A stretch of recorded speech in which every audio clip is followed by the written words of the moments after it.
Hello everybody, it's your Wonderful Wind Mage, your Cruz Ship servant, Chartreuse Proxy, ever and always at your service. I'm speaking with some white strips on my mouth, so I might not be as intelligible, but that's because I didn't expect to log onto my computer and see that we got patch notes for the 4th of July. So let's do a quick rundown to that, shall we today everybody? System changes, pit order display. Now displays which team pits first on its snake draft, located in the top left under your current map name.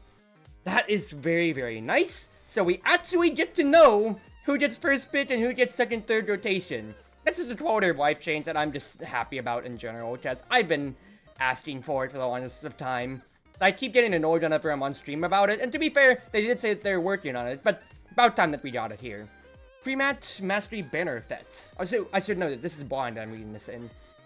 You can now show off how good you are at Ash before the match starts. Okay, this cute little cosmetics. In-game name change feature. Go to the settings and change your name. I might debate about this. I usually rock my tag CT Cruiser always in most games, but I changed it to Chartreuse Proxy for a little bit more clarity. But no cost, you can only change it once every 90 days. And then there you go. Okay, well, fair enough. At least that's being an offer now. In-game HUD update. Increase size and some polish. Fair enough. Quality of life. Maps and modes rotated in and out. Rotated in. Imi's app. Oh boy, Rasmus players. You'll love to see it. Oni Village. Oh god, I hate Oni Village. Demon Dice. Ooh, I love Demon Dice. Rotate it out. Taiko. I'm not that good at it, but I do see the mastery in it, and I've been kind of getting better as I've been fighting my striker pits, so kind of sad to see it though, even though I've had my qualms. Atlas's Lab out. I always think Atlas's Lab is a great skill map for really getting to tell how people control the midfield and the flow of battle, especially with taking note on how it's a ticking time bomb for the map objective, quite literally every time so. I always hate to see it when it gets rotated out, because I think it's one of the most well-designed maps, all things considered. So, it's sad to see. Plus, also, yeah, me being an Erasmus player, I specifically like it, but I do think it has a very high skill ceiling for all skill levels. Inti Splash Zone also out. Didn't we just only get this in rotation? So right now, it's Imi's Oni Demon, Atlas. No, okay, wait, hold on. 7 maps. Imi, Oni, Demon, Atten is what I was trying to say right there. Clarion, Night Market, and Obscura is in right now. Solid enough, I suppose. I hate Oni Village coming back, but hey, can't do too much about it. New community nameplates, new community emotes, new community titles. Alright, well, always good to see that, especially so with Micro Strikers, you know, being a little bit more shuttered for mainline seasonal updates. The fact that we're getting more community love, I say more, we've constantly gotten community love, so that's really good to see. And finally, striker adjustments. Just a couple of adjustments, nothing big and wide in the last patch. Atlas. Atlas has been expanding space and gaining knowledge, so you haven't seen him in a while. You learned how to reduce cooldown of his secondary, so you might be seeing him more often. Cosmic expands down 1 second. Very minor. I feel like he has been outclassed by other goalies throughout, even though I do feel like that a stagger, being able to force stagger advantages and KOs has been very powerful in the current meta. But that's just my read of it, and I play bruisers, so I might be a little bit biased, but at least when it comes to just raw goalie powers, I still see him being outclassed creation-wise against like Dubu, for instance, for pure creations, considering how Timeless Creator was one of his better benefits that has not returned for Awakenings. Jakar. I need to scroll back up. He's a little stronger now and upgraded his Xenoquote so he can go invisible for longer. In general, we're trying to push some power away from his primary and into his other abilities so Jakar won't be so much of a one-trick wizard. Yeah, it just kind of feels like Dret, he literally just runs, like, you know, dribbles the corner, runs up, and then just shotgun blast stuns you in the face, when you have like Asher to just 1-2 dash you in the corner with her creations, and strike and dribble, or you have Julie dash punching. That feels like his biggest redeeming trait besides, if you take pummelers, find somebody trying to stay on an orb, ult, shotgun blast them in the face point blank, and then kill them. That's very niche situations that I'm pointing out there, but the fact is, that's my point. He kind of does revolve around getting a good lock and load in one specific situation, and I think that's just due to people getting better at the game, so not falling prey to second strike wars of losing your goalie strike versus his lock and load from a distance. So he's had to just really get those perfect secures of hitting the core and stunning the goalie at point blank. And he has kind of suffered a little bit in that for like general readability when it comes to understanding how to play against him. but it's not that he's necessarily bad per se. It's just that, you know, you need to help out the rest of his kit, and to that end, I do think Xenoquote should continue to be praised as one of the better movement abilities, since it does allow one of the only chances of introducing uncertainty to a match in progress. Of being able to say, you don't know where I'm going, I can immediately force you to respect my lane, or respect a corner or so, and force you to move unoptimally. Alright, so to that end, yep, Xenoquote, it's extended by a whole quarter of its duration, speed boost is lower, and stealth amp now has a quarter post-stealth grace window. Okay, fair enough, so that way any longer-lasting abilities, everything like that, actually do get their proper kits and all. Okay, very fair, very fair. Estelle Crystal Volley balls too hard sometimes, so we're toning it down. 2 seconds nerf. I do think it's totally fine.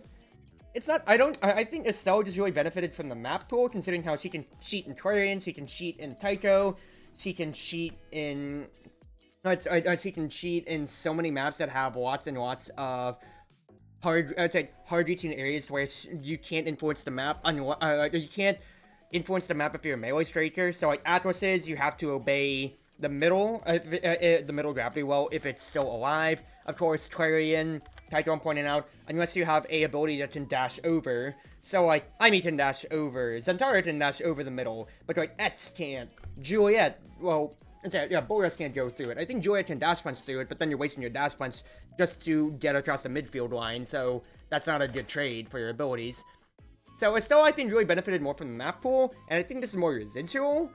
This is just my opinion, though. But either way, like, the fact is, I do think, just in general, for when it comes to balancing, for when it comes to your ultimate ability, it is a very polarizing one already, and considering how a lot of traits that benefit Estelle have not really ever been rotated out, talking about like aerials, talking about like missile propulsion, that enable her ultimate to continue to be one of the more silently best performing / polarizing abilities, it's totally fine. It's not the biggest game changer, but it will mean you have to pay more attention to everything and all. Finny was struggling to find a rabbit footing, so moving some of her power from her supportive utility to her own abilities. We're also letting her hop across the battlefield a little bit quicker for good measure. Base stats, 470 speed to 475. I think this is fine, considering how when they did the overall striker adjustments, and they either toned down people's speed or moved it up on the line, depending on what you could say in big air quotes their class specification was, Finny did get a hit. I think that was due to Dolly Finny's usually, you know, either doing momentum boots or powerhouse pauldrons, but considering how Finny, of course, also does not have an innate secondary that actually lets her move across the pitch, she definitely needs to benefit from speed more than any other striker, I feel, to make up for one of her biggest shortcomings. So this is a totally fine fits, I say to her. It's not going to change anything, but it does at least let her perform better in what should be set 1 scenarios. Triple Tate. A little bit more damage per pulse, a little bit more knockback, a little less how I damage boost. And hold on 1 second here. I'm getting my white strips out, like I said earlier. So a little bit less on the damage boost is interesting, considering how that was how double tate / triple tate now was always touted, as in you debuff the enemy so that way like your fellow Etz or Zentaro to just really wail on the enemy all throughout. So I'm kind of neutral on it, considering how I thought that was a good high mark of being able to say, hey, a good Finny should be able to hit the core, debuff their enemy, and set up their fellow forward all in one. And that is a lot to ask for, but that is, in a dream scenario, what you should be getting out of your Finny use. So a little bit more knockback, I think, is totally fine, but in exchange for 10% of your kill power, I don't know about it. I'm kind of neutral on this change, but we'll have to see how things go. Also, I do think that just a lot of people probably, like, you know, unless you play during Finny's release, you probably don't really recognize that it does have that damage boost, unless you're really coordinating comms as much. So, at least for me, a solo queue player, it probably falls a little bit more on deaf ears than I'd expect, but we'll just have to see how things pan out. Overall, I think this is kind of like a net negative change, necessarily more. I think if they just buffed her speed and didn't change anything about the triple tate, that would just be fine, but That's just me speaking, because otherwise, he just mates out with just basically what is essentially 5 to 15% more power on her overall hits on how you look at it. Giga Blasts are cooler and better for Kai. You can't spam it as frequently, though. A little bit more power and not bad. For 1 extra second of cooldown. Giga Blast was already... this is another one. Giga Blast was fine enough on its own. But I guess this is just a carbon neutral change. 1 more second of cooldown for 20 more power when it's already a pretty impressive... I say impressive, it's not overpowered. It's just a pretty polarizing ability to be able to just stop somebody's game plan and just say, hey, guess what? You've been blasted in the face. You have to rethink about how everything's... about how your core control is, or whatever, stuff like that. I think this is just a fine change. It's nothing too major, but I think that's the general methodology of most of these patch notes. Try Juliet Goalie, sure it's good. 1 less second on her Flying Phoenix, her dash. Small Julie buff. Not gonna change her line state too much once again, but I guess it's nice for her. Luna is pretty good in all tiers, especially in higher skill level. She can... fewer random across map rockets now. Whammy has a second increase. Stature growth tier decreased by 125. Ooh! I do think that's pretty big, all things considered here. Because the big thing about it is that Luna is able to set up some of the farthest reaching plays when it comes to the whammy rockets, considering how it has very low startup. It can go already goal mouth to midfield without even an extension trade, and with just a hot shot or just a little bit more power behind it, you can absolutely send the core and get surprise goals without even really have to think about linking up with your teammates, just because you get to cover your own passing lane pretty effectively. So I do think 1 second of cooldown, compared to the other 1 seconds, is pretty big, considering how Luna is a very efficient goalie, especially with rotating through what could be a offensive meta in terms of Imies and Demon Dice coming back into the meta. And to that end, decreasing her stagger growth to be, I think that's one of the lowest in the entire game, 250 as opposed to 375, means that if she ever takes any poke, or if she ever tries to commit with her eject button, with her boost, not just as a goalie, but as a forward Luna, she's really got to respect a lot more space. She can't just be as out there and say, I grinded a energy / stagger advantage out of a point-blank whammy, a point-blank boost, and then a crater ultimate on top of your face. Instead of just having people to respect her ultimates and her abilities, no, she has to respect her own autonomy on the field. I think this is very, very heads up, considering just the maps rotating in. So I think this is good on Odie. And it's just gonna be like, look, Luna, because just of the nature of her abilities, with 2 out of 3 of them basically either being midfield or global, she definitely just has to be a lot more picky choosier when she commits. It's kind of like the old eject button changes, to where you have to just know when to commit, and that's what separates the good from the bad goalies and such. Vice KOs a lot of people, so let's see how she likes it now with her lower stagger. Lower stagger from 1300 to 1200, stagger growth 375 to 300. Same methodology as well with Luna, in my opinion. I also skipped over now, I just realized as I'm just checking my notes, so that's my own fault, but I'll get back to that. I'll just do Vice for the moment. Same methodology. Power Tornado can go about like goal mouth line to midfield. Supernova gives you the only true unstoppable lock yourself in place. Not bad, so paired with like Vicious at all ever, and then you can just go from no stagger to half stagger and really unbreak yourself, unstagger yourself, I guess is the term, when it comes to. So, and not to mention, of course, that, yeah, Thunderstruck, you don't have to commit your body, you can just lay it out there. So the fact that, once again, 2 out of 3 abilities being globals or so, means that you are keeping yourself at a pretty safe line before you have to commit in. I think these are fine changes. Supernova. Minimum cast time from 0 to 0.25. Due to how they are implemented, press and hold abilities were subverting the cast time system that all abilities use and were effectively able to output hits faster than intended. We made a systemic change to normalize these abilities. I think this is fine, because I think this does 2 things. One, it stops people from getting to try when you try to tap Supernova, but then you get hit by any ability. And not only does it not only does the game register that you tried to press the button, but since you got hit out of it, or just through whatever weird circumstance, through Spaghetti Coat, just once again says Bud Fits, it won't eat your entire ultimate cooldown, for instance, and it provides a little bit more leeway exactly so, because I'll just toss out one of my favorite things exactly. Supernova with a specialized training, and let's say 1-2 punch, you can just power towards somebody point blank, and before they can even react, you can just tap Supernova just right on top of their feet, and then just say, die. It can feel pretty bad sometimes, so being able to just give this a little bit of startup, that way, instead of it just being an uneven field of, I literally just press the button, you die, now there's a little bit more counterplay to it, and also just like it says right there, it's equalizing things across the board for all of these abilities. Alright, back to now. Now is quite strong and coordinated and high-tier games. Proximity Drone has 2 seconds more cooldown, base speed decreased. Totally fine by my opinion here. Proximity Drone, compared to Sentry Drone, easily wins so many more mind games considering how you catch people off guard. And being able to utilize not only now's already pretty high base movement speed, not counting any awakenings, but getting a basic 1-2 strike war win, getting the speed boost, getting your health back, and hitting an enemy. That's a lot of good benefits. And on a 10-second cooldown compared to some other abilities, which can only do 1 or maybe even 2 out of those 3 things, that's pretty good.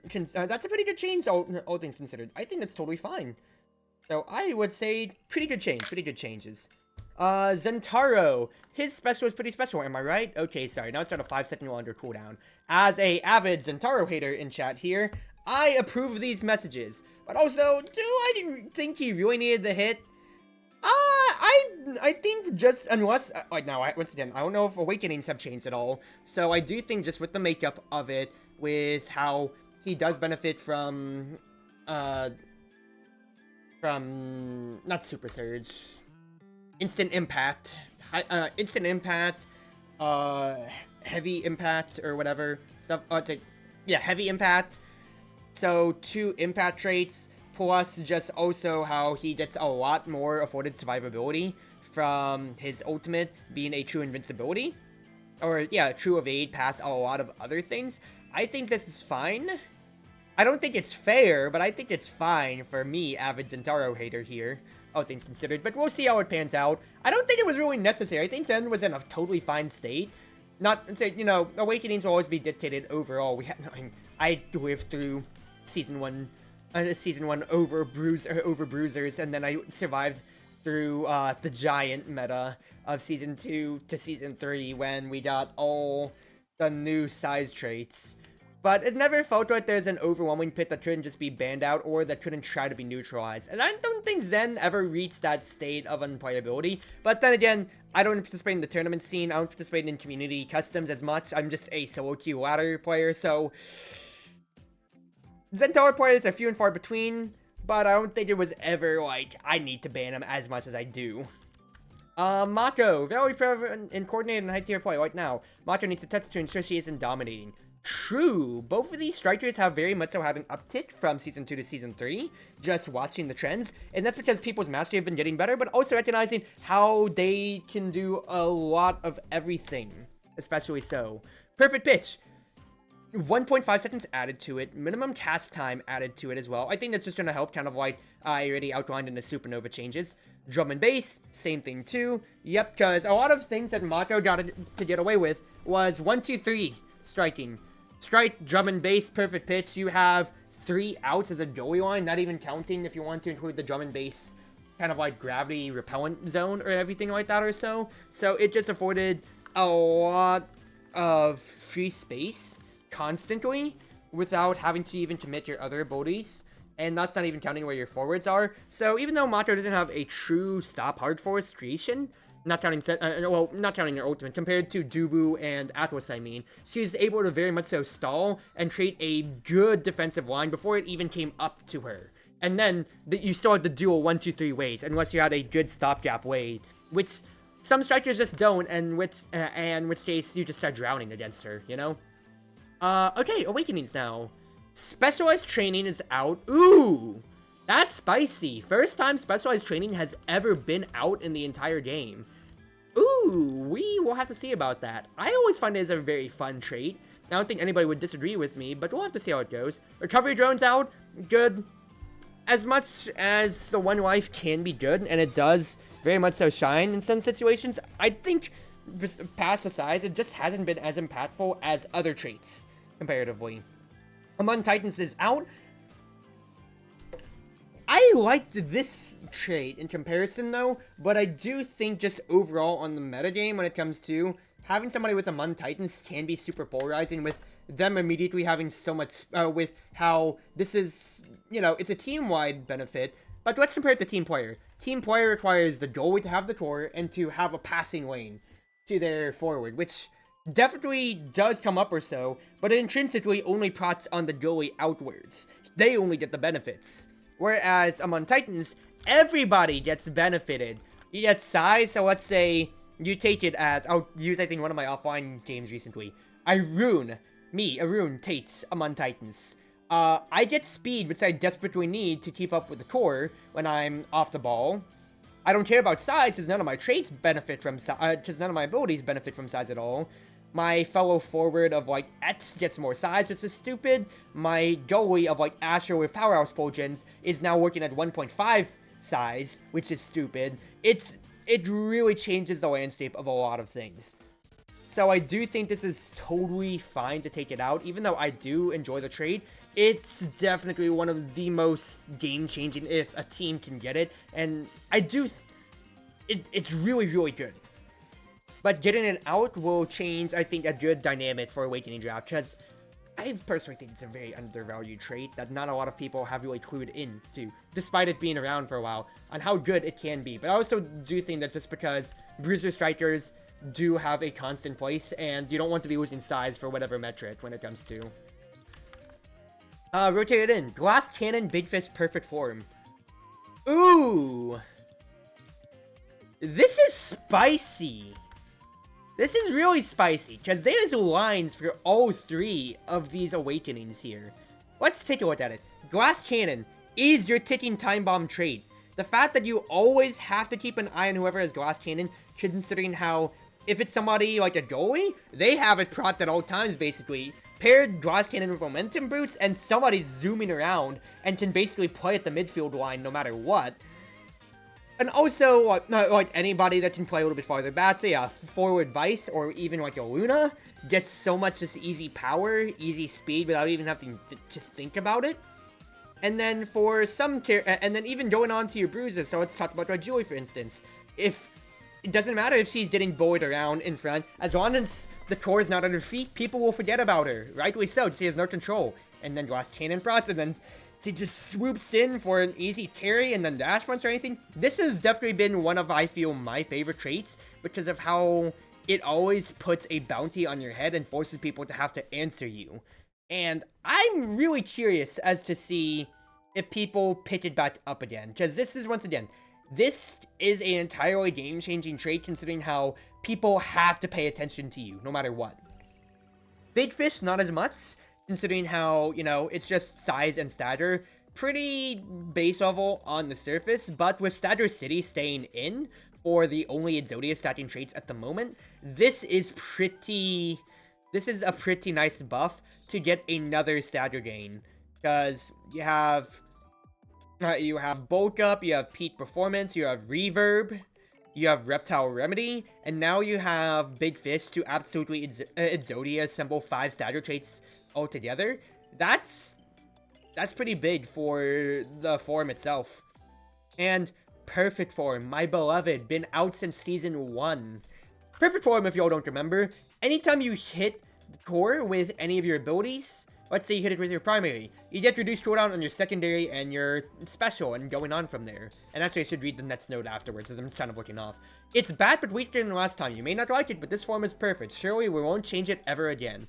Normal hits are reduced from 20 to 15 seconds, so I'd hits reduced from 6.66 to 5%. Totally fine, in my opinion. I think the light hit change is more important than the normal hit, considering there's situations to where I'll use the most prevalent Season 1 example. Juliet pummels Perfect Form on Imizap. You dash punch to secure the goal mouth. That reduces your special by 40%, because dash punch, 20, 20, if you have your special up at this point, then you just click it to control the core, keep it in place. That's 7 hits plus a roundhouse, right? So 8 times 5, that's another 40 back to your dash and your punch potentially. You could easily cycle so much of your cooldowns in such a little time without even thinking about it. And actually, as soon as you press dash, it's on cooldown, so you press punch, so that's 20%. You get another 40%, so you already got 60% towards your dash again, not even counting anything past there. So yeah, like, for example, that's really stupid for multi-hitting or chained combo abilities I'm talking about in general. Of course, it also shines on people like Estelle, who can just, you know, poke a piercing shot, poke a crystal thorns, and then just get to keep cycling your abilities. But either end, the fact is, this awakening provided so much cooldown reduction consistently for just you playing the game that it was very ridiculous, and there's some definitely broken combos, like the Juliet one I'm pointed out right there. So, although I love it's coming back, I understand the changes. I think this is good for the game. Ponderer, or cooldown reduction. It's buffed from 15 to 17.5%. I think this is just good in general with how, like, it's just fine. I think this is just the counterbalance with so many striker abilities having an increased second or second and a half more just after this patch note. Just increasing Ponder a little bit more is totally fine. Rampage, giving more size per stack. I think this is fine too. Rampage was a okay trait, but 5% per stack, especially on how we had a one goal barrier map in Inkies before rotation and Atten City, means that you never get full 20/30% from comparative traits, or like among Titans if a teammate picks it up, or Big Fish even now with it coming back or so too. Because yeah, it was meant to be a stacking trait, but you don't get as many stats as you'd think. So I think this is fine. Reptile Remedy increased to 400, so they're trying to really stick it out as this is the survival stacker trait more than anything here. Switch kits have been straight up really good for the past 10 years. Let's try to give other forward gear some love. Speed boost duration decreased in the first time since forever. Ooh. I like this. Because I've seen people pick up a little bit more magnetized souls now. I think just naturally getting toward in the meta now. I've seen a lot more people cheekily taking pummelers to make better use and force to make better use of their impact abilities, and to force more respect when you're trying to drag the core from midfield to the corners. I think Switchies very much so has always been the best forward gear, considering how if you get core control, nobody else has priority. You get to dictate the entire flow of the match, since you can just dribble for eternity on end basically when it comes to. And well, the fact that magnetized only lasted like basically what was half to now 2/3 of Sochi's duration before its buffs back in like season 2, meant that it never really got to compete. So I think this is very, very good with, yeah, exactly as their reasoning. Show the other forward gear some love, because they very much so, you got 5 pits, people. You can very much so diversify your pits instead of it just being, it's just an all Sochi game. It's always Sochi game, because if you don't pick it, then you're always at a disadvantage, no matter what it feels like at times. So you have to just pick it out of respect, and then it just, you know, it's not as diverse as opposed to the goalie gear, to where you can make arguments for any 4 of them for most characters. Stats on stats. Speed per stat reduced, so instead of it maxing out, it's just a little bit less. Totally fine. Speed, once again, could be polarizing or so, but with increased cooldowns, I think this just like brings the tempo of the games a little bit lower. And also, we already have a ticking time bomb trait of Glass Cannon to just get hits. Killing might not be as prevalent with stats on stats, you know, now directly competing with Glass Cannon for, do you need immediate speed now, or do you think you can stack it up to the end of the set? So I think it's fine. Stinger. Okay. Increase the duration of burns from Stinger, so that quick reapplications of the debuff are weaker. This would be particularly noticeable when multiple people take Stinger and try to burn you to death. So if Stinger's in the opening round, in the opening Awakening draft, I guess that's important, but let's take a read. Duration. 2.5 seconds to 4 seconds. Damage per second effectively reduced from 3 to 2%. Stinger does not prevent stat regen, so this won't keep you from healing any longer than before. Okay. interesting. So, even though the burn is just applied over a longer period of time, it encourages more aggressive first set pits if it shows up in the Awakening draft. That's one end of it. Two, it can it still acts as a good counter to Stature City, considering how since it works off Matt's stature as opposed to current stature, your maximum percent of your percentage of your Matt stature as opposed to percentage of your current stature when it's applied. It's fine for, especially, once again, incentivizing you to keep hits. Because fact is, Stinger exaggerates how much damage that you do. It's just going to burn a little bit longer, so it's not just going to be immediately, alright, you're about to get your retouch on your stature back, I just need to hit you again. So it just makes it not as polarizing to go against, considering how it does immediately turn any interaction to, I have stature advantage, and then one more ability, you are at half health. That's totally fine. Now, the burn has been ticked up, but, you know, with the duration being prolonged, that's just fine. I think that's totally fine. Twin Drive, secondary cooldown increase from 5%, 5% to 2.5%. Don't really know about it. I mean, it's not that it really did too much on this end, but... Oh, well, actually, no, this is design philosophy. Instead of increasing cooldowns more when you take Twin Drive, we're going to increase cooldowns just based it on characters. So, no, this is just going in line with the nerfs. Vicious Vambrace hasn't been popping for a while. With the global stature increase at the last big patch, Vicious Vambrace was effectively healing you less. So they're just balancing it out with a little bit more on the tick with it. And also, this is just kind of nudging people towards, hey, this is also a viable gear pit, so you should take a look at it. I think this is pretty good. I think this is pretty good. Bud Fits. Mata's Japanese videos, once in Japanese. Zentaro secondary dash will now travel full distance over terrain. Thank goodness, because the few times I have played him, begrudgingly, and also a few times I've seen enemies play him, you can kind of clip on some terrain and then just only end up on the other side instead of going full distance. Modified amount of time before Ash Special starts applying hits to reduce elites during its spawn. Yes, I definitely have seen when cores escape it, and then you just trap the forwards only in a corner. So it just actually doesn't have its intended use, for instance. Erasmus secondary should no longer occasionally fail to cast. I didn't know if it does. This is specifically when Whiplash is about to time out, and you're just trying to press the button to allow it to at least just, you know, use it in case you can snag somebody with a light hit or so. Sometimes it'll play the animation, it'll play the sound, but it actually won't do anything, so good fits. Multiple Awakenings introduce the base cooldown of abilities should now always start correctly. Because, yeah, we have Perfect Form in, we've had Heavy Impact in, we have Reverb, we have Wanderer. There's so many things right that I can see it. It's a bug where players using controllers that sometimes stop the core in place. Interesting, never saw that. Player reports now successful confirmation. Slot swap UI should now be correct for all languages. Very small bug fixes. Okay, nothing too much, but noticeable bugs that I had seen in my games are being addressed. That's good to see. Overall, the July 4th patch, I think this is very interesting, both for map rotation and for what awakenings that we're getting in. I do think that overall, when it comes to, this is a W for a patch with how they explain their design philosophy between changes like the switch changes with wanting to highlight other gear, or just balancing around of, hey, we want to make awakenings for cooldowns more impactful. So we want to make Awakenings stick out more by nerfing the base power of your Strikers, because Awakenings can and will break your matches more than just the Striker matchup on set 1 to a snowball afterwards. It's all about those Awakenings as a good third of how a game should go. At your maps, at seeing the map, your Striker selection, and your gear selection. I think that's thirds all around. 1/3 to your Striker, 1/3 to your gear, 1/3 to all your Awakenings past that, with deciding how you'd win.